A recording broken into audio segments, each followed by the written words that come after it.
Want to know about why something is happening right now in the future, you have to go back into the past to investigate, right?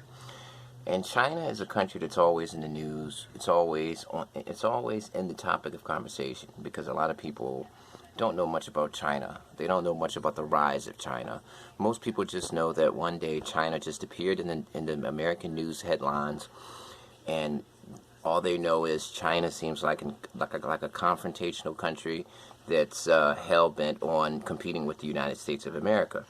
And that narrative is completely wrong. China and America are mutually exclusive. I think that both can be mutually exclusive. I mean, if anything, China and America are friends. You know, this whole narrative of competition and potential warfare and deadly economics, all of that stuff is just fodder for the news. In reality, China is a country that went through a whole lot. Go on Wikipedia and look this article up. Century of Humiliation.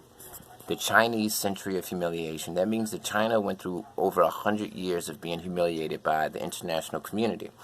Japan came into their country one day, and they said, hey, all these lakes, all these bodies of water, all of these means of production, anything that you have in your country that can produce money and make money belongs to us. Yeah, they did that. And a lot of you are going to ask, China is the biggest country in the world. Japan is very tiny. How can that happen? Well, at that point in time, China wasn't unified. China was not unified. Each part of China was a different jurisdiction, different entity.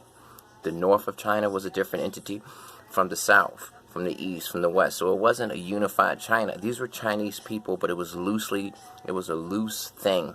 It wasn't a confederation yet.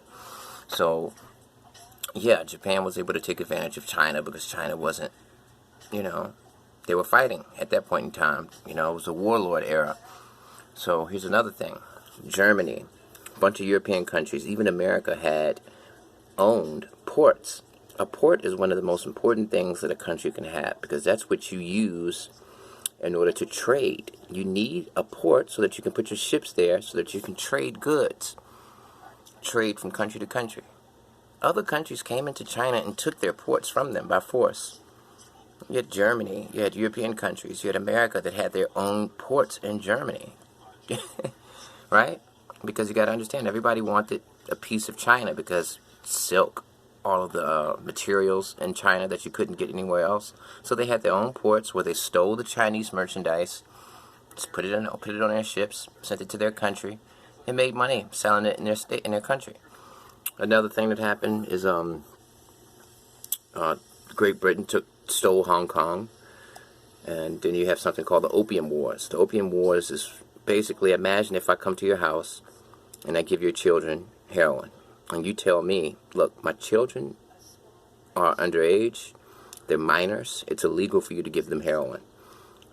And what if I say, shut up, I have the law enforcement in my pocket, I'm going to give your kids heroin no matter what, and if you say something again, I'm going to kill you.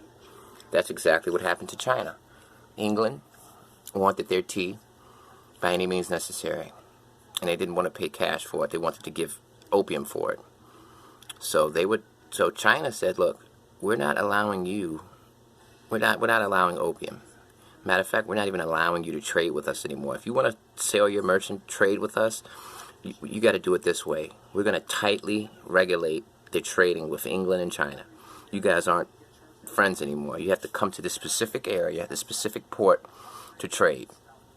Because you guys have been sneaking opium into our country, making our people addicts. So England continued to pour opium in. When China made it illegal, they snuck it in illegally. They smuggled it into their country, and the rate of addicts rose. In England, their number one thing was this: we can sell opium, we can trade opium for tea. That was their thing. England made the Chinese people, made their addiction issue go so far up. And then after that, they literally took Hong Kong.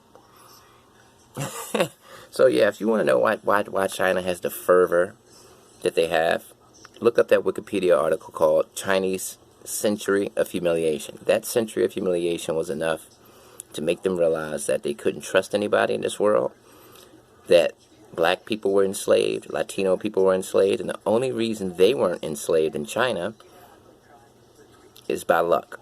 Because if these Europeans if these Europeans had it the way that they want it, they would have been slaves. Peace.